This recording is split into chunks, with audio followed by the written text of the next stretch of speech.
All right. Man, We are back for cords another. everywhere. I'll be quiet. It is episode 6. So to my left today, we have world-renowned Mitchell Cookson. Cookson. Him, Cookson. not me. I'm Cookson. two people to the left. Right. Alan just got I set excited. you up. I know. Did you see that? Yeah, he did set me up. I set him Looking up. right at me when he said it too. To my right, Mr. Gregory Sloan. Hello. Everybody's heard these guys. But some people have probably talked to the guy directly to my left, Mr. Allen. How are you? Good.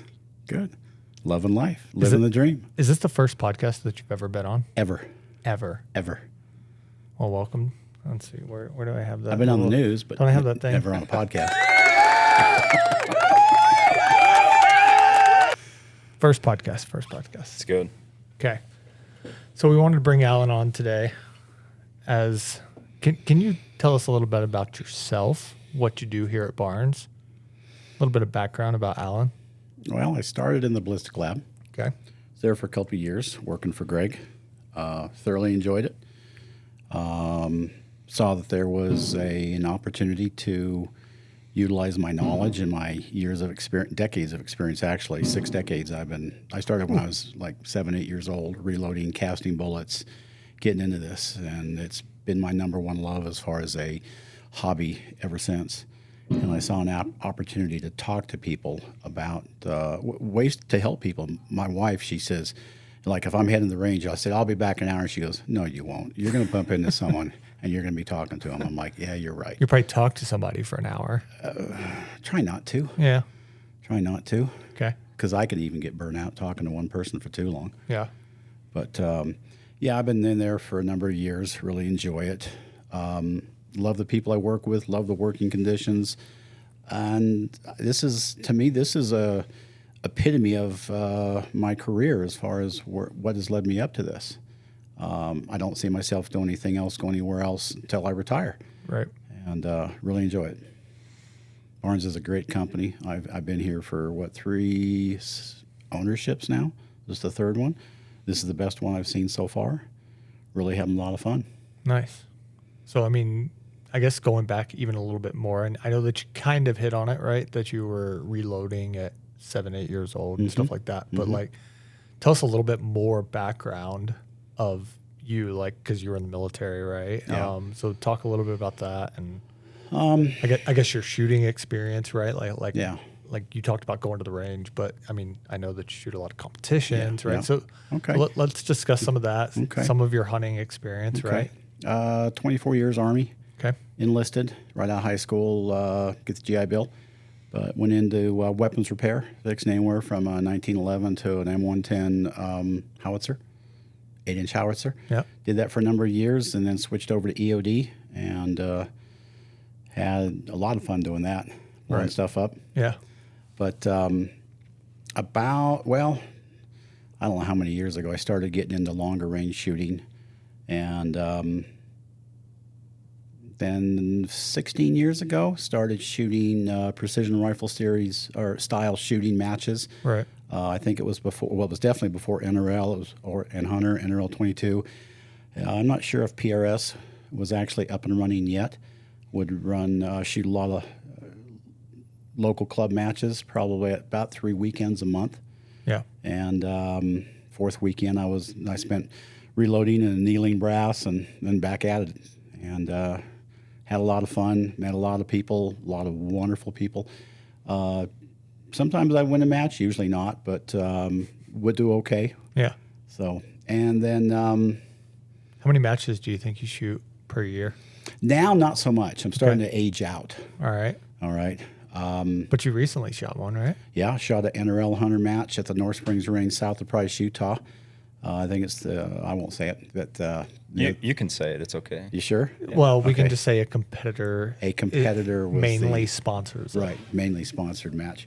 And it's the match itself is a Saturday, Sunday match. Right. But I go on Fridays and shoot it as an RO. Right.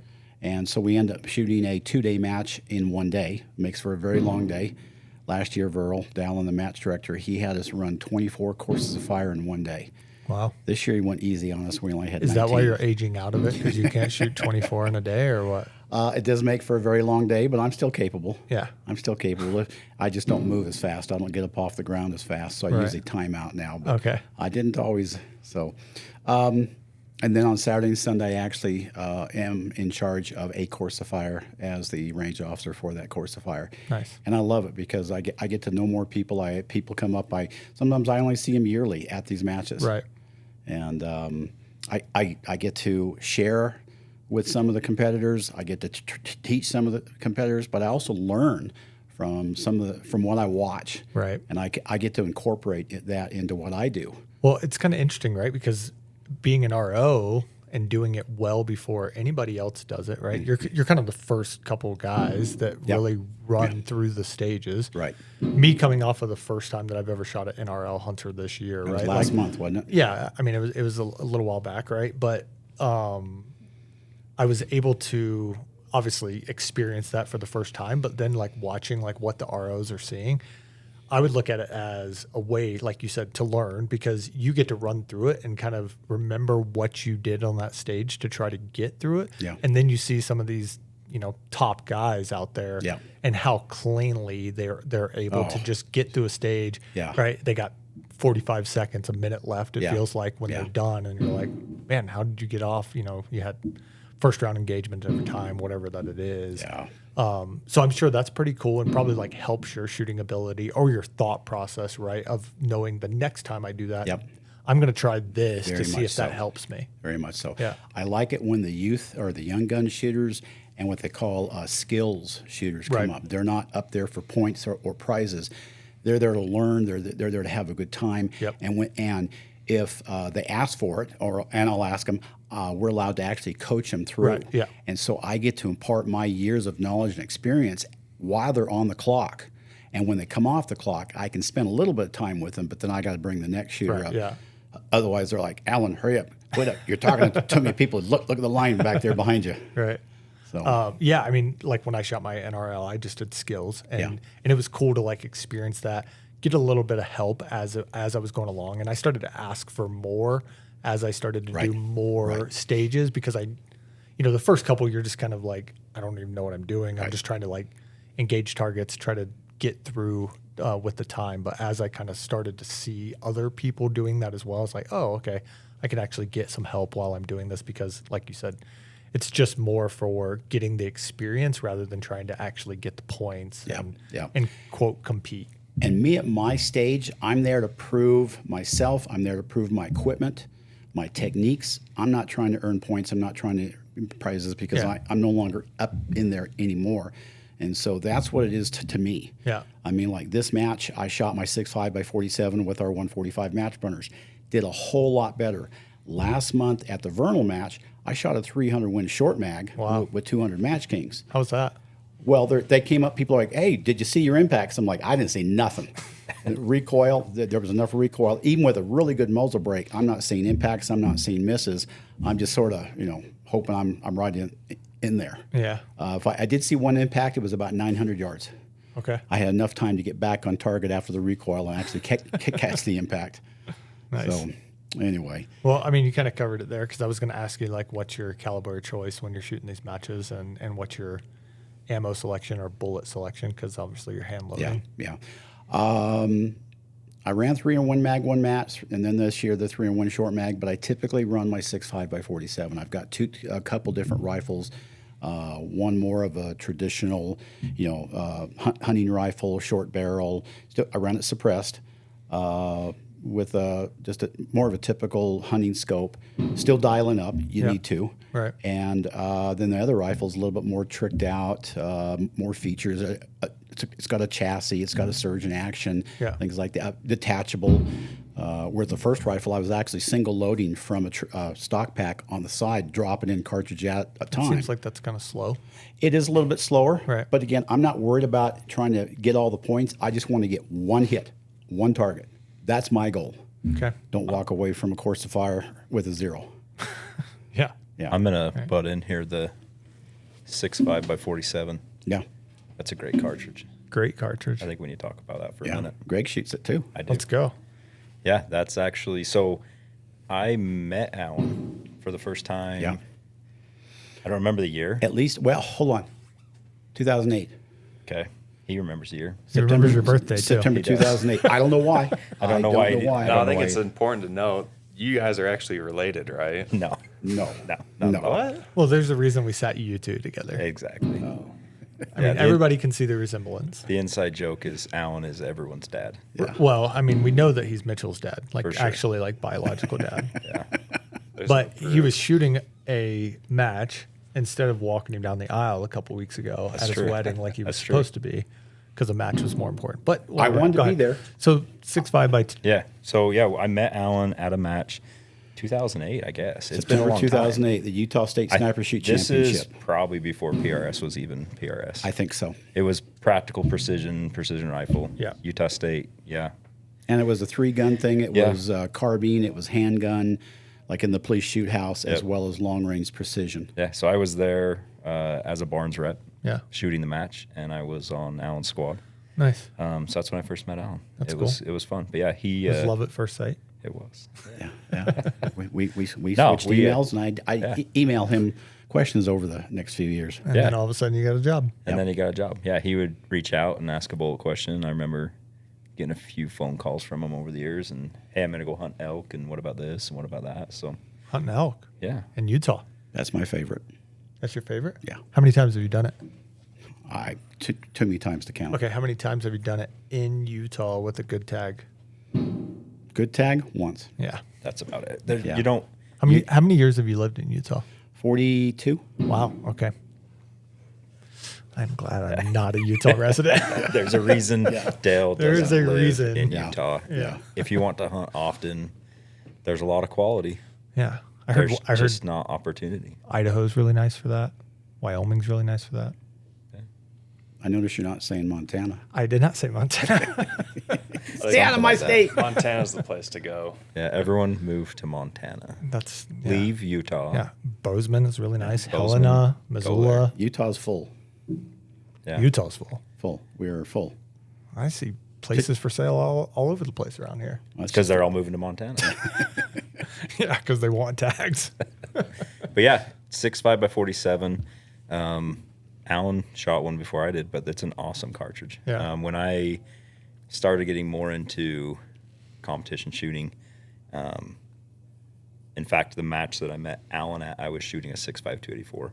What would you compare the 6.5 by 47 to? It is what a Creedmoor wishes it could be. Yeah, Ooh, yeah. okay. Yeah, It's like a baby Creedmoor. but it outperforms it. Yeah. It really can. Yeah, I mean, So I you're can saying shoot. that you would shoot an elk with a 6.5 by 47, but not a 6.5 Creed? I have numerous times. Really, you're shooting the same bullet, right, to pretty much the same velocity. Okay. It just does it more efficiently. Got it. Nothing wrong with the Creedmoor. I like to joke around, obviously, about that. But the 47 is just a very efficient case. Yeah. And it's great brass. You know, generally you're going to be shooting Lapua or Lapua. Alan, why don't you give me your pronunciation? Lapua. Lapua? 20 plus years ago, after I got my FFL, I went down to SHOT Show, and I got corrected on the pronunciation by the folks at the Sierra booth and the Lapua booth. So when I say it here, I get teased. I'm the only one here that says it Lapua. Well, he's doing a little bit better. Sometimes it's like Lapua, but just saying. I tease. No, Yeah, but it's I a get great, teased. great brass, efficient round. Like you can shoot. I'm going to throw a number out there. Don't hold me to it. I probably shouldn't do this on air, but it's very referenced, known data, so I feel safe. But like 36 grains of Varget with a 140 grain match burner Yeah.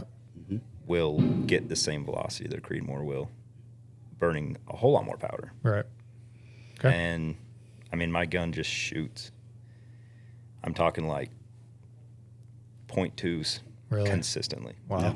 Yeah. Yeah, That's pretty cool. great round. Great I've not done hunting with it. Yeah. It's a match gun, Right. small rifle primer, which doesn't mean you can't hunt with it. But Right. there's obviously times, especially in very cold climates, that I prefer to have a large rifle primer for Right. better ignition. But as Yeah. a match cartridge, and even a crossover, you know, I've always loved that gun. But yeah, Alan's a big 6.5 by 47 guy. 6.5 by 47. Yeah, it's a great case. 16 years I've been running that cartridge. My first In 100 matches and hunting, and hunting. obviously, yeah. My first 100 cases, I had 28 reloads on before I was getting bolt click at the top, and I tossed them. Wow. It's pretty cool. So annealing every 1 to 3 firings, never more than 3 firings. Yeah. So that way it kept neck tension a lot more consistent. Yeah. Kept your ES and SD downs. I will say though, over the years, and I don't shoot much for competitions. I haven't shot one, in fact, for quite some time. I need to start shooting again on those. But the one drawback I ran into is as I get busier with life, multiple hobbies, Right. kids, all Yep. these other things, I have less and less time to, dedicate. I'm not Alan. I don't get to reload for a weekend, go to the range for 3 days. I'm an empty nester. Yeah. Well, yeah, Different stage of life, Yeah. right? Absolutely. I obviously do a lot of hand loading still. yeah. But there are plenty of times where it's like, if this gun was a 6.5 Creedmoor, I could just shoot precision match ammo Right. with the 140 and Yeah. be fine Right. and get great performance. Is it the same level of performance as my hand loads in a 6.5 at 47 with the 140 match burner? No, but it's more than adequate. Yeah. And so there's been those times where it's like, yeah, I haven't done as much with that rifle in the last few years because it's just not my priority right now. Right. And the last couple matches I shot were a 6.5 Creedmoor for that reason. I just shot our factory load and Yeah. that worked great. Yeah. And I shot 6.5 Creed, right? And precision match, 140 grain. And I mean, loved it. Yeah. I mean, I was extremely impressed with it. I mean, that was, I'd played a little bit with precision match, but that was the first time of like putting a lot of rounds down range, like getting prep for that. And I was really, really impressed with our precision match stuff. Yeah. So cool. Mitchell, what do you have to add before we jump into deeper things? Let's talk about hunting. Okay. Mitchell Match is doesn't know boring. he doesn't know what to talk about when we're talking about I mean, competition shooting. I'm with you right there. Like we could talk hunting all day, so Yeah. I'm happy to do that. I agree. I'd rather talk hunting, Yeah. but I can talk both. Yeah. But I think Well, it goes. you're, we you're talk- a ballistics guy all in all, right? That's So you right. can- But we talked earlier, like the cool thing with match shooting and even like the NRL specifically, this has been said obviously, and it's maybe the draw, but if you're just a hunter like Mitchell and he wants to improve his skills in the field, shooting these matches can get you there. Right. Can obviously drastically increase your ability to do field positional shooting. Right. Perishable skill. Yeah. I took a year off about 10 years ago. I took a year off, had some family issues going on. And after the issues were over, I came back. And over at North Springs, Ron Young, my best friend down there, he would run a match every month, and he had about 95 shooters. I came back after that year off. I was like 90th. I mean, I was horrible. Next month, I came in 50th. Next month, I won the match. Nice. So it is a perishable skill. Yeah, But it can come back quickly, but you Right. got to put in the time. You got to be squeezing the trigger. Yeah. I mean, there's And so not many just off the guys- bench. Right. Well, and that's where I was going with that is, I mean, we were having this conversation off air, earlier, is there's so many guys that in the off season, right? All they do is, I mean, maybe they're going to the range, but they're putting a box through it.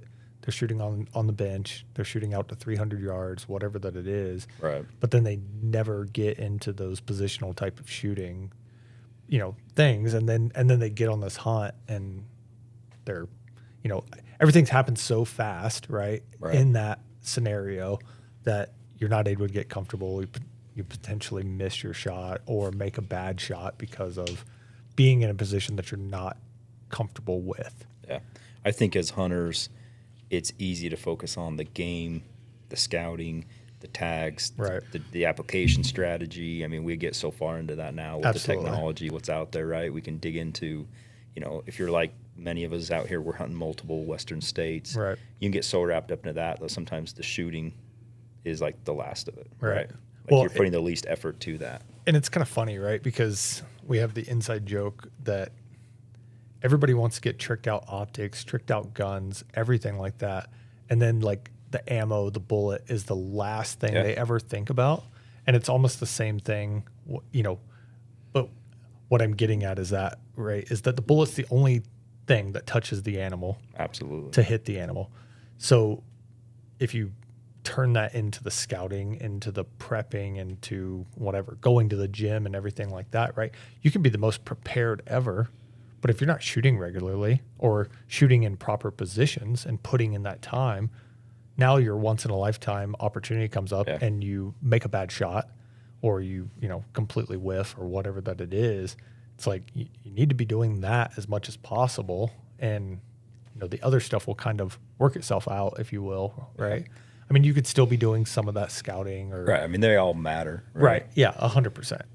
But I've seen it play out, with family and friends on hunts that they may be spending maybe a little bit more time scouting. Right. Scouting's always great. Yeah. But, when you have we just already talked about Utah. Yeah. You wait 20 plus years for Right. an elk tag.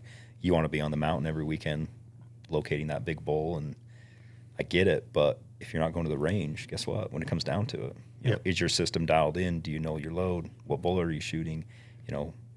If you're going to be taking shots across canyons at 4, 5, 6, 700 yards, are you dialed in? It's not just, hey, I got this cool scope. It's got this thing called a turret. I don't really Right. know what that means, but I Yeah. got this rangefinder. Yeah, I got I'm pretty this sure it works. CDS dial from Loophole or whatever, spin right? it, Yeah, and I I just just spin it point. and I just put the number on it that it said me on my rangefinder, and I just pulled the trigger. That's all But, it takes.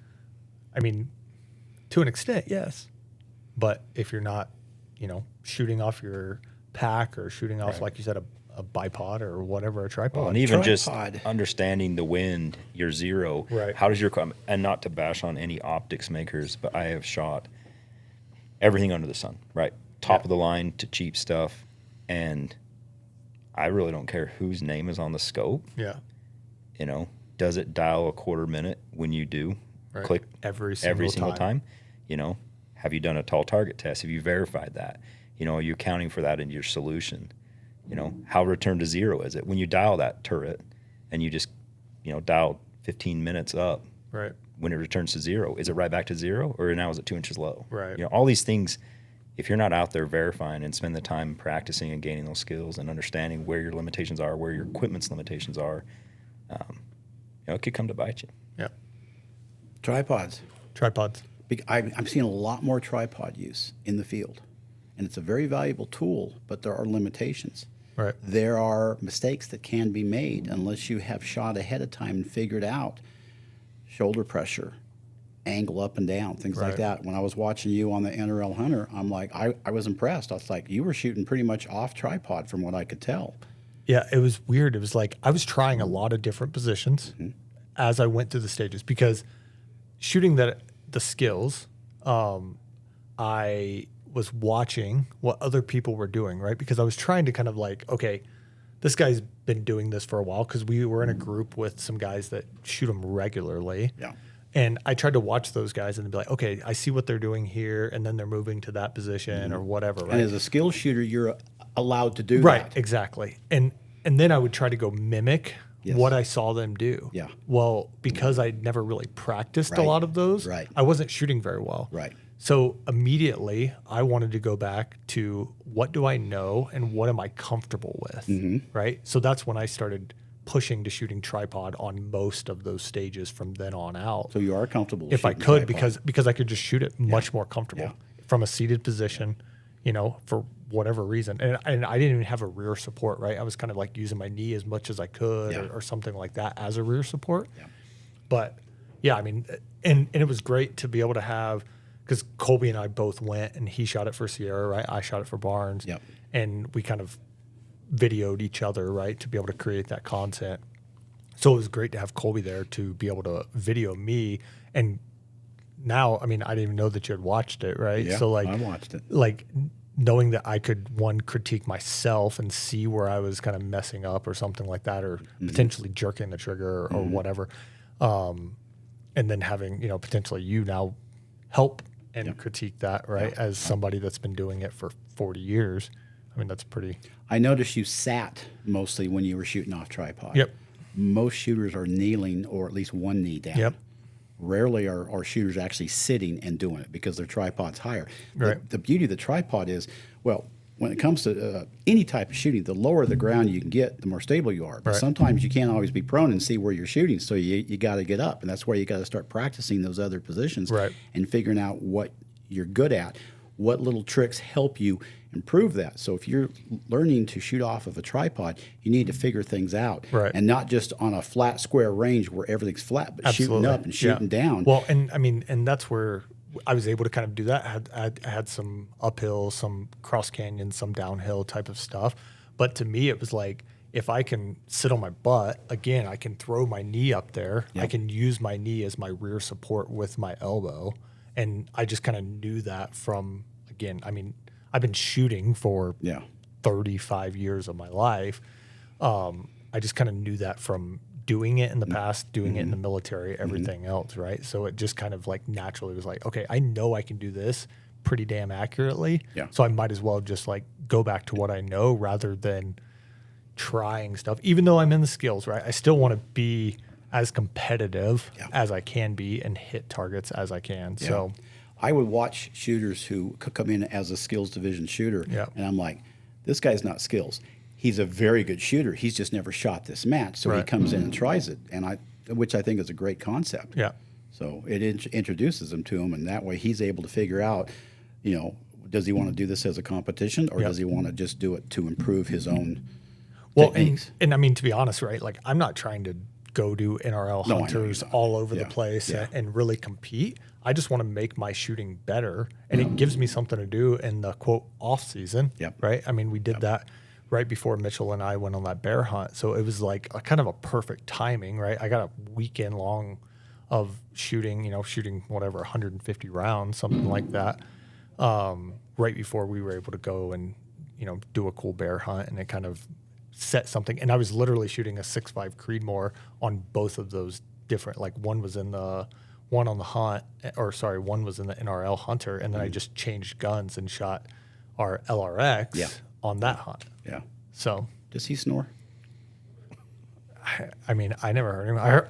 I felt like the goats were more of an issue than Did the goats Yeah. sleep in the tent? They tried with to. you? They tried yeah. multiple Yeah. times. I Yeah. can't hardly hear you. We Keep were, it close. we were Mitchell's taking got a 3 nap, goats. and yeah, I woke up. There's like crashing in the tent. I thought like I don't know, a bear or something was in the tent. I look up, and the goat was trying to get out of the rain. I was trying to stay in the tent, Yeah. but And I was sleeping through it because you yeah, took a photo. Yeah, Dale. Just I didn't even know slept that. through I it. didn't even know that the goat was in the tent at the time. That sounds like Mitchell. Yeah, Yeah. but they burp all night. And they're noisy. They do. All right. What do you want to talk about hunting? Since we just started talking about hunting and you still didn't even interject. Yeah, I was letting you guys do your thing. The tripod thing, super cool. I hadn't used one until last year. I actually bought one used from Kagan down the ballistics lab, and it's perfect for. She was then my fiance, wife now, but that was her first hunting season last year. So I wanted to give her opportunities to get more stable and be more comfortable, and because when you're hunting, you don't always get, like you say, you don't get perfect shooting positions. You don't have a bench. You're out there. Sometimes you got to make quick shots. They got to be standing up, off shoulder. So I thought the tripod would be helpful, and it was. We took it elk hunting on her first hunt. Happened to be an elk hunt in Utah, and we took this. It was a pretty dang big tripod. It's probably, I don't know, 6-7 pounds. It's big. It's a big field optics one. Yeah. And anyways, we got down to where the elk were, and it was going to be a off-shoulder shot. We were only 75 yards away from the elk, but we couldn't. I mean, we could have kneeled down, but she just wasn't comfortable shooting Right. like that. So I set the tripod up and pointed it right to where the elk was coming. She's saying, "Where is it? Where is it?" And I pointed the gun right to it and gave it to her. She goes, "Oh, there it is." Yeah. And then, she smoked her first elk at 75 yards, just hammered it. Nice. It ran maybe 50 yards and kind of slowed down. I said, "Hit it again if you can." And she smoked it again. And 2 hits on it. They were within an inch, right behind the shoulder. Hit it a little bit high, but still getting in the lungs. Yeah. But tripod, I don't know if she could have killed it without it. I don't know. Right. I don't think she would have got steady because Yeah. it would have been off shoulder and just a new hunter, and even an experienced hunter shooting off shoulder at a live animal, you're jacked up. You're not going to be steady. Yeah. I mean, Right. even 7,500 yards, right? I mean, like, is it really that far? No. But like you said, offhand, like that very quick, reactionary type shot, like Oh yeah, breathing and lot of- adrenaline. Most yeah. people aren't making an offhand Right. standing shot, Yeah. even on an elk, right? Yeah. I think she was wearing a backpack too, so that doesn't help. You got this Right, yeah. the strap of the backpack in Yep. the way, and you're excited. Yeah. Well, and the cool thing with those, like you mentioned, it's big. Like I have one. I'm pretty sure it's even the same model. You know, but they're carbon fiber. Like they're the giant shooting tripods you see people Right. use, like in precision shooting. Yeah. But they are light enough to, like, especially if you're hunting with somebody, like if you've got your spouse, your hunting partner, your kids, whatever. Right. You can pack them still, right? Yeah. But I've used them. I've had kids shoot off of them. My dad used one in Wyoming hunting antelope, 450-yard shot on a pronghorn. That because of the angle and where we were in the sagebrush height, like you were not getting that Yeah. shot unless you were standing. Right. And like he's not that stable anyways. Yeah. But the ability to, his gun had a mount. It's not like an Arca rail like we're Right, running right. now, but it was more of a saddle, hog saddle type setup where we can clamp the stock, 6.5 Creedmoor 127, and he downs an antelope at 450 yards standing. He Nice. never would have made that shot without that tripod. Yeah, and you said it had kind of that death grip type Right. of thing. So those are really cool, right? Because you can set up that tripod, get it super comfortable, lock that gun in, and then you basically don't even need a rear support. Like Right. you are the rear support, and Yeah. just kind of moving it to where it is, and you basically don't even have to touch the gun. You just Oh, yeah. pull the trigger. Well, and that is one cool thing back, not to leave hunting, but to go back to the precision shooting, especially more in the NRL hunter format, is the ability to pick up those skills like Alan talked about, and to watch other people. When I went away from precision shooting for a few years and I went to a guarding match down in Arizona, I was a little bit, and I shot pretty good. Like I finished okay, but it was kind of crazy because just in a few, like it was maybe like a year and a half off. I hadn't been to a match. Yeah. And it was interesting because the equipment had changed, right? The technology had changed. The positions had changed, right? Because you watch one guy do it and you're like, oh, that works. I'm going to try that. Yeah. And what they were doing with tripods, I'd never even seen Yeah, before. like giving that rear support. Like using a taller Yeah. tripod as a Right. rear support where Yeah. you're grabbing it with your hand and it's holding the rear and you've got to do, like, Yeah. we're sitting there like idiots, like trying to do stuff like setting the gun on top of it. And people are like, what are you doing? Right. And then when you watch the other guy run the stage and you're like, oh, That makes sense. why did I go first? Yeah. Yeah. The guinea pig. Yeah. Yep. But no, I learned, that was like 7-8 years ago. But it was just interesting because, like I said, in that time, things had already progressed Right. and changed. And you can take those skills, and I've used that in the field now, where you might have a backpack and an optics tripod Right. for my spotter. And I'm going to use the backpack as a front rest and my optics tripod set tall, which is one of the legs as my rear support, more in a kneeling position, like Alan said. And you can get crazy steady. Yeah. One of the things I used to work for Andy Newberg. I'm more putting that out for the podcast listeners. We were on a hunt. We were on an antelope hunt in Nevada one time, and he used his optics tripod, right, for the front support. And then he actually used his trekking pole as a rear support, and he wedged the butt of it into, the little handle thing on a trekking pole, and then wedged that into the ground as a rear support. And I was like, that's pretty genius. Yeah, You know what I mean? that's Like, cool. like that's a simple thing that you wouldn't have really thought about, if you will. Yeah. So now I've used it as a front support before. I'll just actually kind of like slide the front end of the gun through that and then use that and be able to hold on to it as a front support before, when I haven't had a tripod or have to get a little bit higher, and it Right. works pretty Well, damn well. You look where we are now with, hunting rifles running Arca rails and pick Right. rails. And, I've got some cool stuff from a couple different companies that I've been messing with. I bought the new Tricer bipod that I'm Yep. super excited about. Lightweight, but it allows you to shoot. Obviously, if you can get prone on a bipod, yeah, it's your pick, right? Right. But how many times in the field can you get prone off a bipod out west? Right. It's not very often. But if I can get steady and have a lightweight bipod that I can sit Right. and have it taller with something in the rear, like a backpack or a Yeah. spotter, an optics tripod, okay. Yep. I can get pretty steady for a pretty far shot. Absolutely. Yeah, bipods have really come a long way. They're getting lighter, they're getting longer, Yep. quick detach, quick attach. My last 4 or 5 animals have been off bipod. Yeah. And it's very well used in the NRL hunter matches. Yep. I mean, everybody wants to use the MDT Yep. triple pull. Yep. You want to pack a 2.5 pound, MDT, 2.5 pound dry bipod. You're using the Tricer. For the past 3 years, I've been running the Hatch out west. and really, really like it. Just moved to the new Gen 2. Shot it at the match a week and a half ago. It worked really, really well for me. What's really nice is, I can go way prone, I can go up, I can go way up high. Right. I watch, especially when I watch the really experienced shooters come up to a course of fire, there's a log. Most people are going to lay their rifle over the log and then use their body for rear support. Here, you use your tripod over the top of the log and then you use the log as the rear support. And you're super stable. Yeah. Oh, yeah, I'm sure. Yeah. I've done that now a few times, but Nice. it's nice when you can go with a long tripod. So, bipod. All right. Before we get into your, Oh, you're going to Questions. read my handwriting. I don't know if I'll be able to. Yeah. Maybe you will. I didn't write it for you. You never do. Before we do that, to finish up your hunting thing, because I want to ask him some hunting questions. What's your favorite hunt you've ever done, Alan?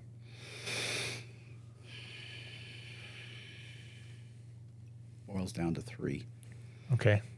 It's probably going to be my Alaska grizzly hunt where I shot the moose with the handgun at 15 yards. That turned into a moose hunt. Turned into a moose hunt. Can you give me a 1-minute recap? Went up for grizzly, had a rifle, handgun was there for backup, 45 Colt, 4 5/8 inch Ruger Blackhawk with a 335 grain cast bullet I put together. And on day 3, when we went after a grizzly, when we got there, the grizzly was gone, the moose was there. Conversation led to let's go, and we went down after it. And the outfitter called the moose into me, walked past me at 15 yards, and I put him down. He only went 15 yards and tipped over dead. Nice. At that time, I had zero interest in a moose with a rifle, but with a handgun, heck yes. Do you still somewhat regret pulling the trigger on that? Because how many days No. did you have left on your grizzly hunt? Probably about 5, but Okay. no. My best friend, he shot that. I'm pretty sure it was that grizzly that we went after. Oh. Gorgeous grizzly. So he came out of it with so I got to actually put my hands on that bear, and it was a gorgeous one. If I'd had to do it all over again, it would be a hard choice whether to go for the grizzly or a moose with a handgun. Right. Okay. So we'll take that as your favorite. Yeah. What's one hunt that you want to do that you've never done before, and why? I think either cougar or whitetail. I've been whitetail hunting, never gotten one. Never been cougar hunting. I think I better focus on the cougar one first. I mean, that's a because tag that you can have every year in Utah. Yep. So why aren't you doing it? Want to have? I need some help. No, you don't. Didn't you shoot one without the help of dogs? That was pure luck, but yeah. See, Well, I don't understand think I'm that. that lucky. I'll at least admit it. Yeah. Well, no, I understand that. I'm just saying there's opportunity. I've never seen a cougar in the wild in my life. So this is what you do, Alan. You stop shooting so many matches, Right. And you stop reloading every weekend. and you okay. just go sit somewhere. Yeah, and you just start hunting. I could do that. I might get It's a itchy. novel concept. My trigger finger might start twitching, but because I'm not pulling the trigger enough, Yeah. Shoot rocks while you're out there if you're bored. then the cougars won't show up. What's more important? Trigger finger or cougar? Oh, cougar. Okay. If I'm out there doing that. What type of whitetail hunt do you want to do? I Just wanna- like a run of the mill, like Texas whitetail hunt? I want to Kill a little 130 once in a life pound whitetail? No, I want it 180, 190, 200. Wow. Shoot for the stars. I am. I mean, if you're shooting going for to. the That's stars. If a whitetail hunt is a bucket list hunt, I guess it's got to be a 190-inch whitetail. Yeah, Yeah, I guess it should. yeah. That's my bucket list right there. Bucket list. Yeah. All right. Let's get into the whole reason that we actually got on this podcast. Well, I mean, one, it was to get to know Alan. Yeah. But let's, quick before we do that, because I want to keep this under an hour, and we're right at about 40 minutes. Okay. Talk me through kind of your day-to-day / a week in the life of Alan from Barnes. Come in at 7, a little before. Turn the phones on at 7:30. Work on emails. Yeah. Work on sales that like sales come in and I have to fill out, do computer forms. Right. And then answer the phones, and everything else is in between the phones. Phones is primary, and then everything else fills in. Gotcha. in So between. what do you feel like most of your phone calls are? A huge one is is getting our bullets to shoot more accurately, Okay. and that is through changing the distance off the lands or the cartridge overall length. Okay. Copper bullets like to jump, Yeah. and as I like to say, they're like Evel Knievel wanting to jump the Snake River Canyon. You guys have probably heard me say it 100 times. So Yeah. I'm going to jump in here. Yeah. I was actually encouraged to get you to say that, and I didn't even have to like You have to prod bring you it at up. all. It Yeah. came out naturally. Yeah, it just The there Evil it is. Knievel story. I didn't even know what it was. I'd never heard it before. Now I You're have. not old enough. No, I know Evil Knievel. He Okay, probably says okay. it at least once a day. Somebody else in the office was like, "Hey, you need to get Alan to talk about Evil Knievel," and I didn't really fully understand it. Now I get it. Mitchell's laughing over there. Yeah, He's close enough; he can hear my phone calls. Yeah. yeah. Do you feel like you say it once a day on the phone? yeah, Yeah. at least once. Okay. I said it about an hour ago. Yeah. Nice. So All right. So that's kind of the life of Alan at yeah, Barnes. Yeah, and I get into some phone calls that I really enjoy talking with people because my wife says not only do I like talking to people, I like teaching people. Right. And if I can have the the perfect consumer on the phone, then I've got someone who I can impart my wisdom, impart my decades of experience, so that they can have a better quality of, as far as an experience out there themselves, and they can attain that quicker and easier. Right. When I have someone call me up and and they say, I can't get these things to shoot accurately, almost the first question I ask is, where are you seating the bullets? The guy today said, well, they're almost touching the lands. I went, no. These things want to start at least 50 thousandths off the lands. And then you actually, I would suggest you work your powder charge up at 50 thousandths off the lands. Once you kind of settle on your powder charge, then do what I call a DOL test, distance off the lands, and shoot a group at 50. The next 3 shots, 75 off, 100 off, 125, and 150 as a minimum. So you're almost doing kind of like a different type of ladder test there. It is a Yeah. different type Yeah. of ladder test. Yeah. Okay. And that's as a minimum. So that's 15 shots. Right. I'll even say if you're not compressing the powder so much, which is not a pressure issue, but by the way, a lot of people are afraid of compressed loads. Don't. What raises its ugly head is that your seating depth consistency can suffer if you're compressing the powder enough. Okay. And so going 175 off the lands is also a definite option there. My 300 PRC, it likes right between 150 and 175. Our factory PRC ammo with the same 208 LRX is at 162 off, right in the middle of that sweet spot. I have a 9.3 x 62 that shoots our 250 tip triple shock. Years ago, I hand-throated the throat with a hand reamer, went a little bit too aggressive, okay, ruined the accuracy for the 250 AccuBonds. I used to shoot in that, but I did that to shoot cast bullets. For our triple shock, that thing is jumping over 1.25 inches, and it's stupid accurate. Yeah, and I think that actually is something interesting to talk about is our factory ammo, the Vortex ammo, and the Yeah. Vortex LR. It's very accurate. Yeah. And one, they're good bullets. We hold it to tight standards. We do a lot of testing and Right. development. But I think a piece of it is just that these copper bullets don't mind to jump in a factory configuration to SAMI cartridge over a length and to be Right. mag length loaded. Most of the time, you are going to be far off the lands, Yeah. right? And I think that's why one of the reasons why that factory ammo shoots so good is because when compared to traditional cup and core bullets that might be more finicky and that want to be closer, and that's kind of that hand loader, right? Right. They're traditional, like, oh, I got to get this close to the lands. I'm going to seed it out further. Yep. And so they do that if they've never loaded our bullets before, our copper bullets.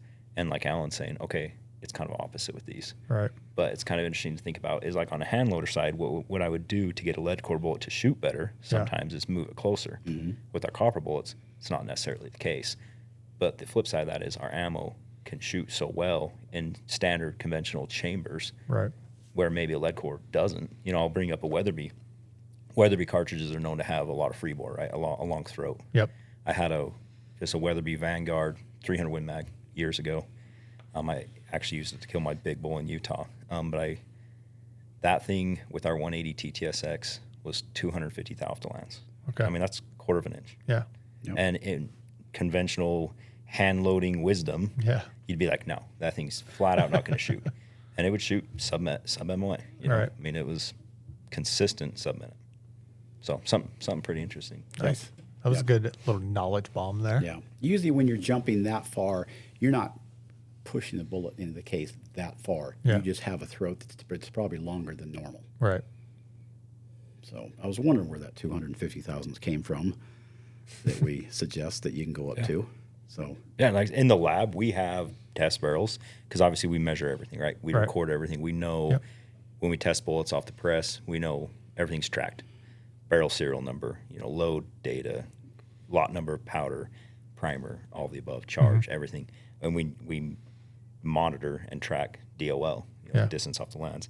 And there are test barrels that are even sometimes 0.4, 0.5, 400, 500 thou off the lens, Right. pushing half an inch. Yeah. Generally at that point, Talon's point, most of these are probably worn out barrels. The throat's, long gone, but they still shoot. And they can still shoot really good with these copper bullets. Interesting case is the Ultra Mags. They have really long throats too, and Yeah. our 180 grain Vortex load is the same bullet in our Win Mag, but hands down the most accurate round on the market for a 300 round. It can be a extremely finicky load. Yeah.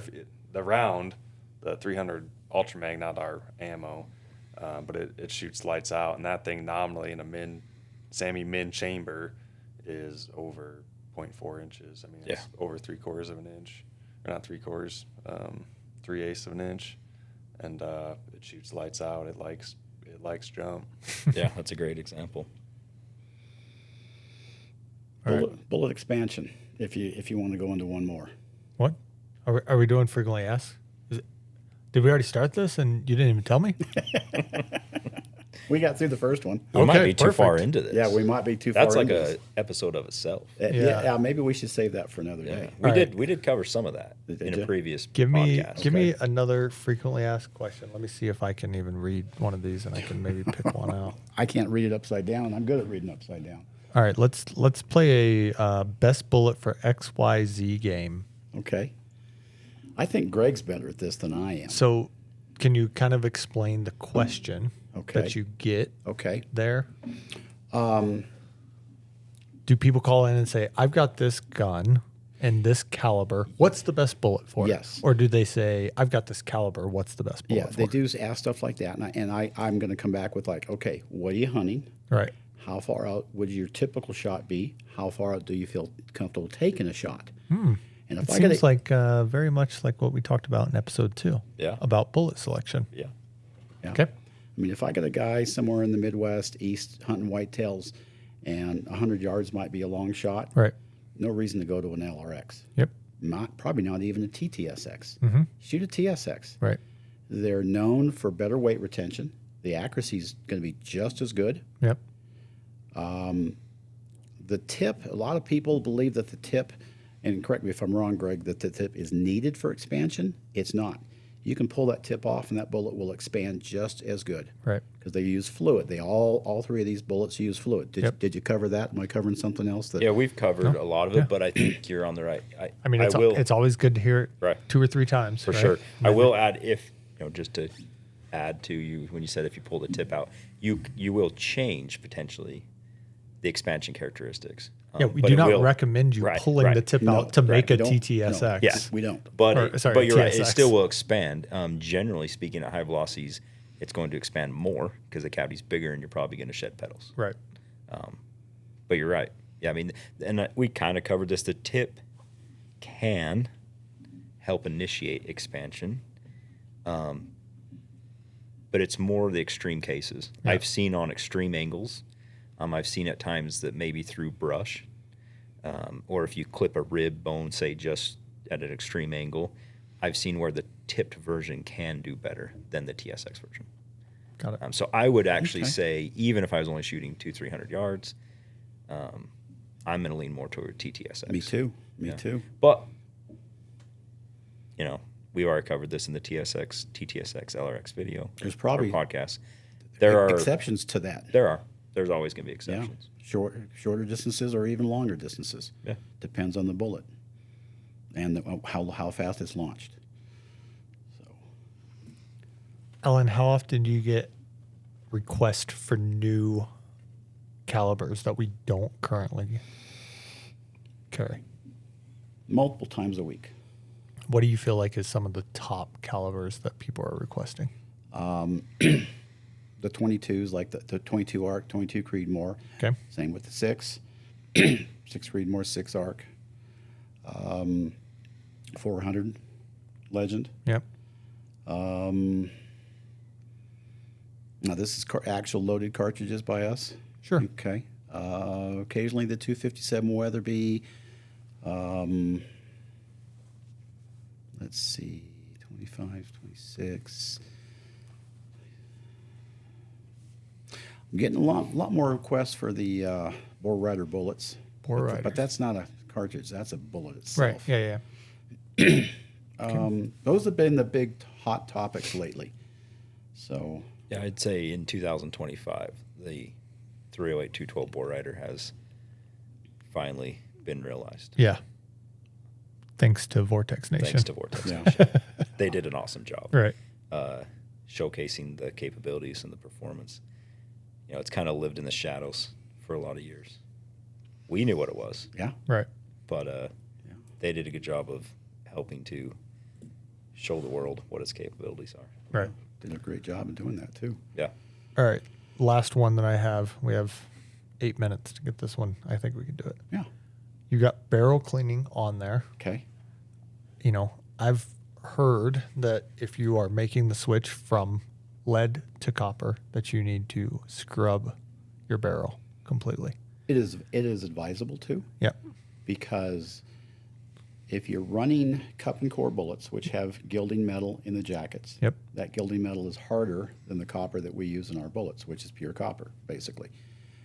And if you've got a layer or that gilding metal layer, it has the potential to not allow our bullets to achieve their best potential as far as accuracy Okay. is concerned. Yep. So we suggest just a basic barrel cleaning with like our Barnes CR10. Right. It has ammonia in it. Ammonia is known for dissolving copper. All of us have probably walked away from our barrel and forgotten, like, oh my gosh, that's right, it's in there for hours. Or that you come back the next morning, crud, I forgot to get it out. Barrel's fine. Wipe it out. Barrel's fine. There's been no damage. Yeah. I know that there's a lot of fear that happens, but we've not seen it here, and we're probably cleaning 30 barrels a day here. Right. So clean it down with the Barnes CR10. When you stop getting the blue patch, or the blue tinged patch Yep. coming out, you know you're good to go. We also take a flashlight look into. You can typically see in about the first inch. If you're not seeing any copper streaks and you're not getting blue patches, then you're typically okay. Then when you go to the range, have a couple, 3, maybe 4 or 5 fouling loads Right. with our bullets. Yep. Okay, and foul it, and then you let the barrel cool, and then go do all your serious load development, Right. rifle sighting in your scope, stuff like that. And once that you, let's say, make the switch to copper, or it's a brand new gun and you're shooting copper from the get-go, Yeah. do you really notice any need to clean more often or less often? That is such a subjective question. I think it really is. Sometimes I think it depends on what bullet, the pressures, The powder, the powder, the caliber, how many yeah. rounds, and the quality of the barrel. Yeah, If it's there's- a factory barrel. There's a custom lot barrel. of variables. Yeah. But absolutely, like the practices we follow in the ballistics lab, generally, I mean, obviously, ultra magnums, PRCs, Right. High velocity cartridges, you're going to clean those more. Yep. Your 7 PRC is going to get cleaned more than your 308 Win, Yep. generally speaking. But the practices we follow for copper bullets is our general rule of thumb is about 50 rounds. We decopper about 50 rounds. Okay. Where if we're testing lead core bullets, we're building match burners or some varminators or whatever. Yep. We're going to go more 100, 150, depending. We let the barrel kind of tell us. If Yeah. we see accuracy Yeah. degrade, Right. then we're going to clean. Yep. Accuracy comes back in, we move on. But Yep. Got it. my hunting rifle, I'm shooting LRXs. I try to keep it in that 40 to 50 round range. Okay. I mean, my first 6.5 by 47 barrel was a Krieger. One time I went 2,500 rounds without cleaning the barrel. I cleaned the action, cleaned the chamber, Yeah. never touched the barrel because my point of impact, everything was still where I wanted it to. Right.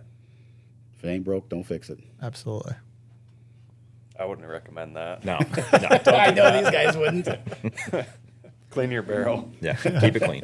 It helps. Well, sweet.